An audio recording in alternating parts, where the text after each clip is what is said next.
war veteran. Okay, and I don't have enough of it, but then we played matches very much together. Okay, so having said that, I think as we wait for Suresh to join us, over there, I will hand over to you, Jose, to formally kind of begin. And then, no, let's not wait. We don't have those protocols. Okay. Just go ahead. We begin because 9:30 is 9:30. Oh, he'll come and join. Yeah, it's 9:31. Good morning. Good morning. Let me introduce myself. My name is Jose. I work for a company called Nash Industries. I head the HR function there. I'm in this program to represent on behalf of NHRD. Okay. So, once again, good morning to everybody. Good morning. Good morning. Indeed, it is an honor and a privilege to welcome this August gathering to the flagship program. On behalf of NHRD and on my personal behalf, I extend a warm welcome to each one of you. As most of you are aware, the Bangalore chapter of NHRD has been adjudged as the best chapter in India in the last 3 consecutive years. Therefore, we have been given an opportunity to host this program in Bangalore.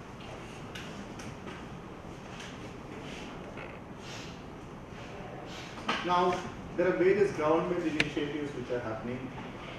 One of the key program, Make in India program, is really propelling the economy. And Bangalore is known as the startup capital.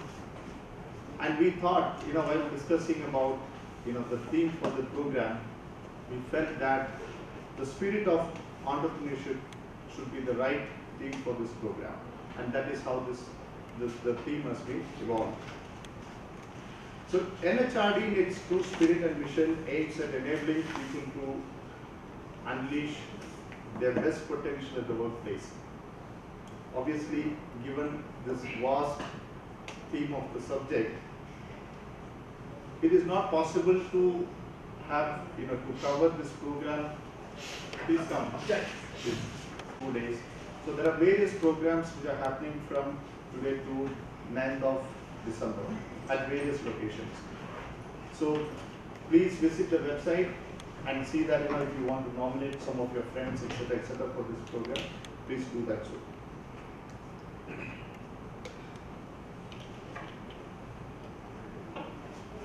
So the next point which I want to mention is knowledge enhances our capacity to create results. While everyone in an organization continue to focus on creating wealth, we in the HR professionals focus on bringing the knowledge into the organization. So this 2 days session, the workshop, is going to impart a great amount of knowledge and which would definitely help you, in translating the same into your organization and the field that you are going to work with. Understanding our mission and purpose, we are privileged to have the best thought leaders for this program. I would extend my appreciation and welcome to Professor Suresh, who just arrived, and Professor Vasanthi has already introduced herself, and Mr. Udupa has also introduced himself. Now I request Professor Vasanthi to introduce Professor Suresh. Thank you. I am not going to take more than 1 minute to introduce a dear colleague, a good friend who's bailed me out many times. Likewise. But one of the interesting things, I think there are 2 things that I cherish from a professional point of view. Of course, not just the educational qualifications, but more importantly, he's one of the few PhDs we have here in our institute from Europe. And why do I think it's interesting is because the complexity of that region probably is best kind of captured in a country like India. Yeah. So therefore, when you are kind of doing your PhD and you're looking at the world around you, you're also able to kind of sense the kind of complexity. And the other thing which is very interesting is the fact that he's worked at different places. and particularly around micro enterprises, worked with the handloom sector, and then now is very, very well known at the N.S. Raghavan Center for Entrepreneurship Learning, which is one of the flagship incubators in the country. And I'm sure if you go on the net, there is just tons of information. We're extremely successful, and at any point in time, we have about what you were telling me after all those grand expansion plans. How many people? 130 people starting off. Okay, so what Suresh brings in, and I think that's one of the things that I want you to take away today and tomorrow from this session is, Suresh has nothing to do with HR. Okay, and which is why we brought him here. Because we do not want to have a bunch of people who are converted to be preaching to a choir that is converted. Okay? So over to you, Suresh. And Suresh is on a high pressure because he leaves by the 3:30 flight. So we are making sure that we do everything that we can, that we get value out of it. Okay? Yeah. Shall I get that organized? Yeah.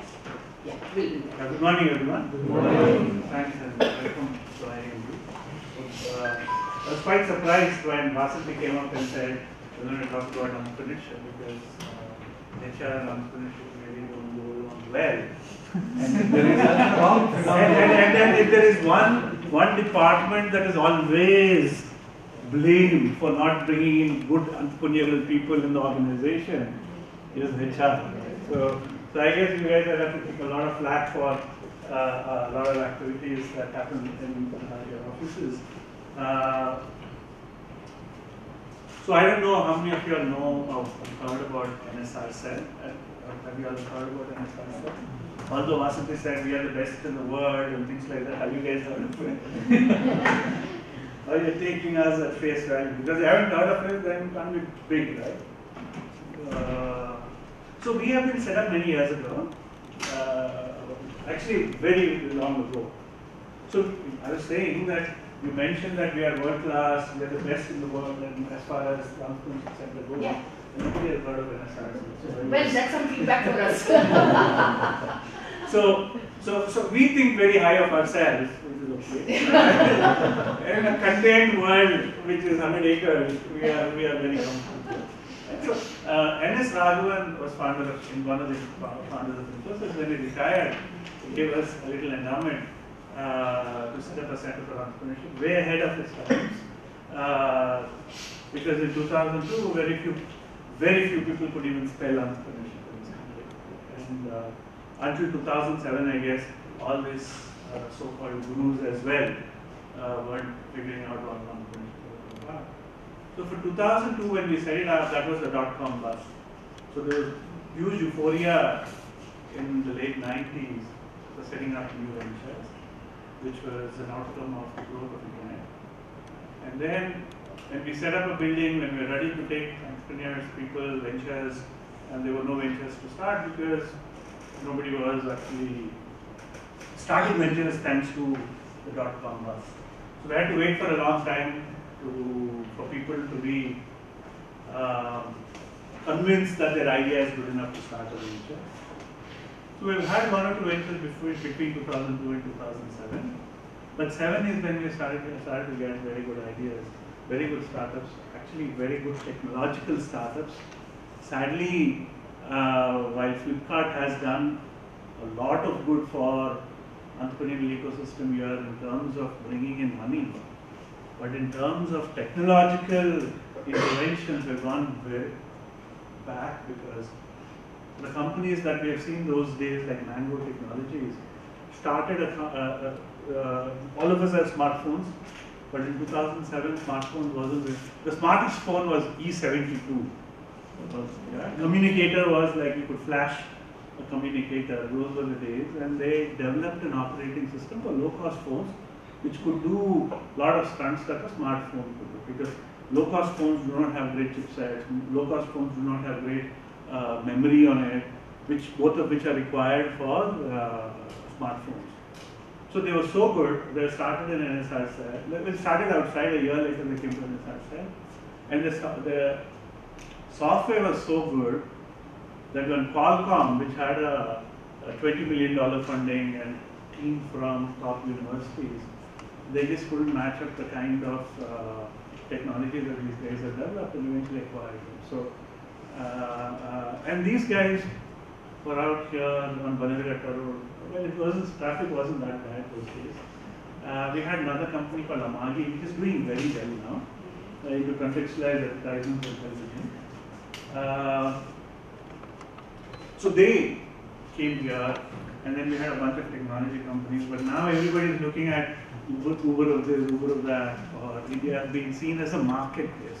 We have 1 billion people, so there's a lot of, even if you sell a billion chais a day, then you are extremely wealthy, right? So that is a transformation that happened because of Flipkart. So we haven't had great deep technology companies like Israel has, but having said that, we seem to see a change again, that there are companies which are back, which are looking at deep tech, because until unless we have deep tech, we can't have, all my mails are up there saying that we haven't sent my mail.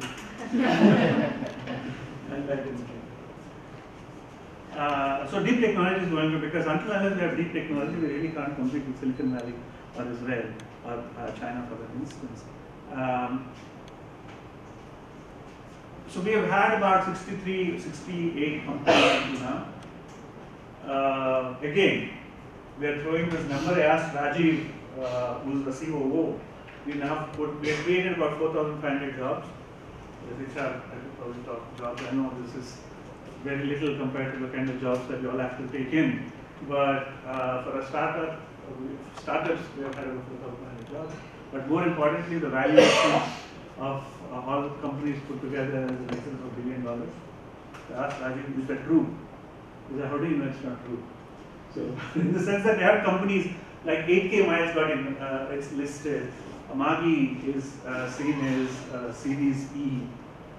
And then we have had companies like Mango, which got acquired by Qualcomm. We had companies like Mesh Labs that got acquired by Fresh Test. Fresh Test acquired Turtle. So in any case, like we have had a lot of companies being acquired by Fortune 500 top companies in India. So why is it that we are so good? Not because our PGP students are starting ventures. We are one of those few incubators that are open to anybody in this country. Anybody who wants to start a venture, they can come here.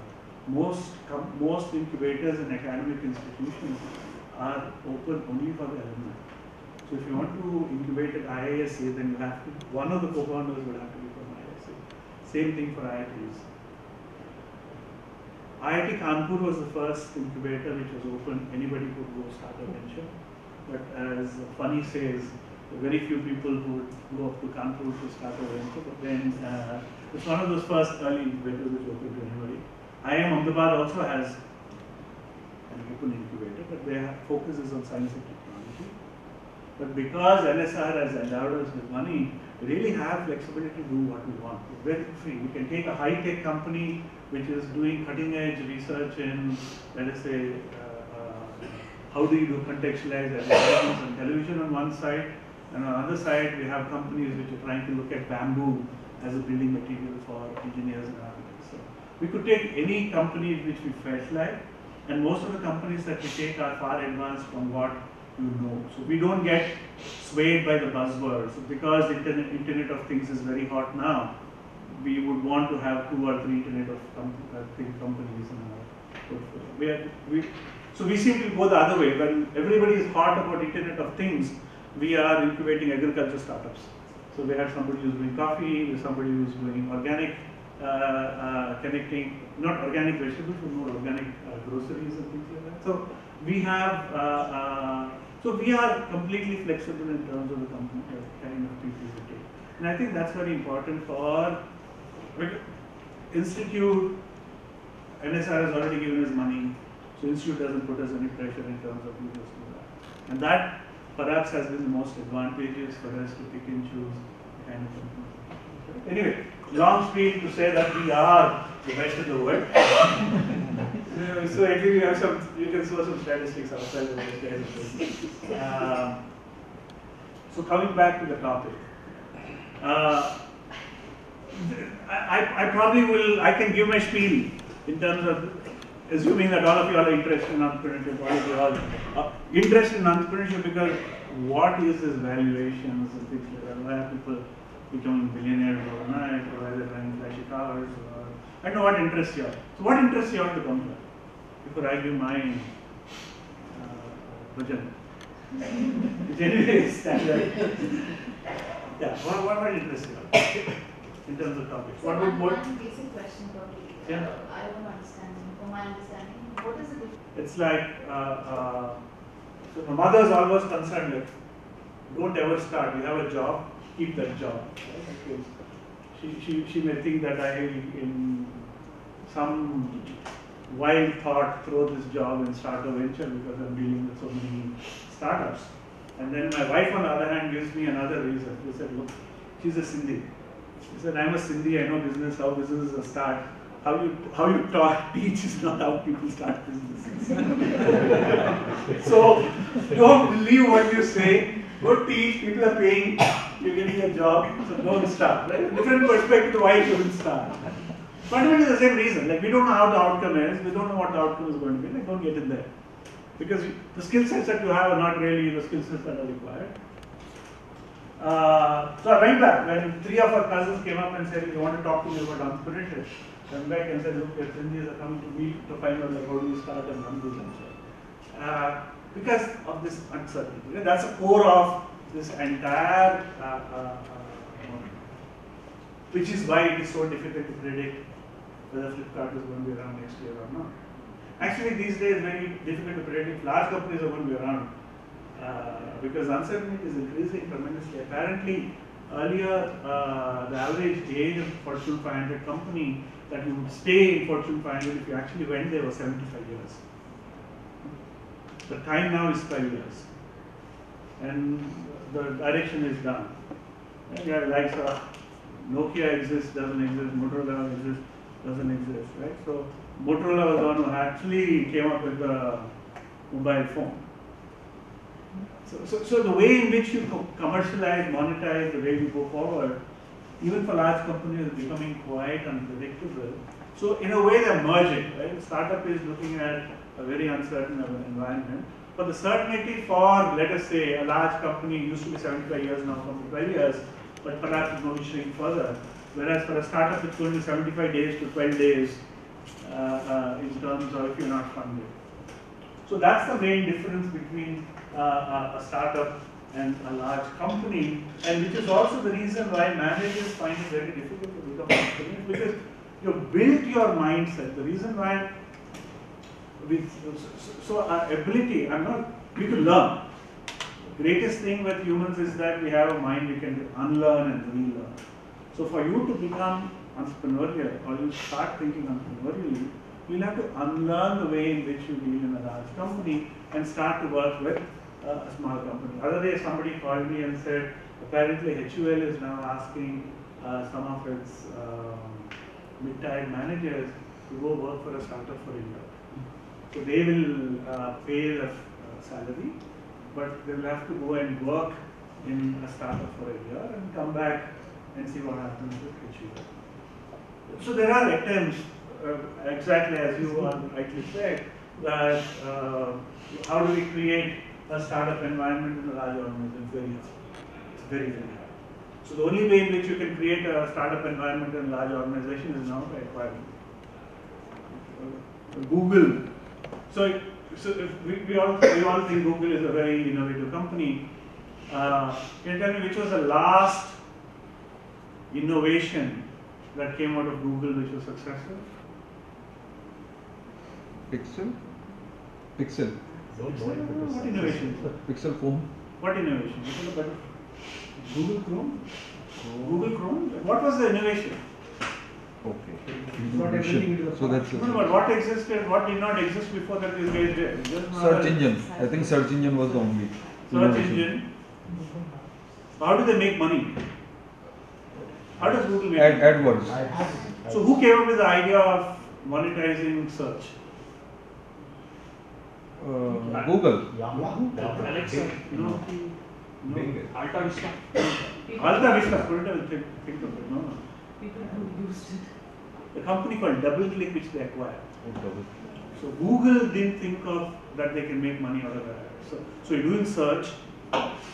You're now so the last great thing that came out of Google was Gmail, which was quite different from email servers up until that point of time. But after that, we haven't seen much. We can say Google Chrome, we can say Google Plus, or Google Glass. Nothing is successful. It is successful because it has acquired 143 companies. Facebook has already acquired about 50 companies. So how do you remain relevant? Because you really can't create this startup environment. Right now they are buying these startups because they still haven't figured out how do you create warmth when you are not hungry. So the difference between a startup and a large organization is you're never hungry in a large organization. There's a saying in startup world which says that you're likely to die of indigestion than of starvation. That if you are well funded, you're likely to die. Whereas when you don't have any money, the likelihood of survival, because you start to think out of the box, you're so desperate that in that desperation, you are creatively talking to people, meeting people, thinking out of the box, and all of those will probably give you a solution which you have never thought of. Right? When a large company, when it's 5 o'clock, you can't say that I'll get a brilliant idea before 5. Because after 5, traffic on Bannerghat Road gets over. I need to get home. So they say that you really can't have great entrepreneurial culture when you're well fed. So HR guys, this is music to your ears. Give lesser salaries. Because you could say that, you know what, you want to be entrepreneurial, guys, before hiring you could say, you want to be entrepreneurial, yes. Because kids will say whatever to get into a company, right? So you could say that, okay, you have an entrepreneurial son. How do you create intrapreneurship? Half your salary and earn your other half of salary. Because at the end of the day, you want to be entrepreneurial, you have to demonstrate it, right? You can be demonstrating, saying that I'm only entrepreneurial, I'm well-funded, I fly business class. You can't do all those if you are in a startup. So that's the fundamental difference, which people have really not figured out. So how do you create that same environment that a startup has in a large organization? But there are attempts to do it, and you can still figure out there are what is now known as the innovators method that people are trying to understand. How do you create not a want, but how do you scientifically go through an idea and how do you start to think of what we currently call an entrepreneurial method. So we're going to talk a bit of that. So I'll probably kick off. So what is the breaks and what's the 11. 11. I stop at 11. Yes. 15-minute break and then 11:15 we go straight up to 12:30. I make sure. 12:20. 12:20. Okay. Because Bannerghat Road on a Saturday afternoon is the worst. But anyway, no money. Yes. I was in Delhi the other day. They were saying, look at the roads, they're so empty. I said, why? Kisi ke paas paisa hi nahi hai. Yeah. Okay, then we'll do it at 12:30.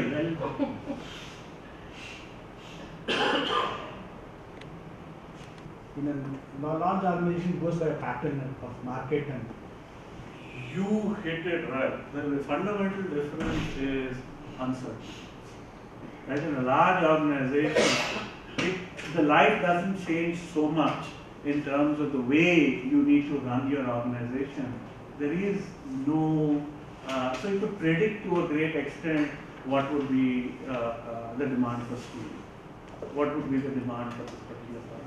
And you know this is how, if I want, if this is my performance I would like to get to, these are the indicators or these are the knobs that I need to tweak now. Otherwise, I'm going to have a huge issue in, let's say, 2018 quarter 4 or whatever. Right? So your ability to predict, because the environment is relatively stable, relatively. Right? There could be issues like this demonetization which nobody thought of, and we really don't know what the repercussions of it is. But a large organization doesn't have to deal with the kind of uncertainty that a small organization deals with. And that is probably the only difference between a large organization and a small organization. Because we don't have toolkits to understand what uncertainty is. Because how do we know? So if something is uncertain, why would you go there, right? We have fear of uncertainty. All of us have fear of uncertainty. We're not sure. If something we don't know something, we don't want to go there because we're unsure of the outcomes. We'd rather be comfortable predicting what the outcomes are because we really know the hazards that are out there. And therefore, a lot of people would say, don't get into a startup, right? Because they don't know what's going to happen to you. It's like, so the mother is always concerned with, don't ever start. You have a job, keep that job. Right? Because she may think that I, in some wild thought, throw this job and start a venture because I'm dealing with so many startups.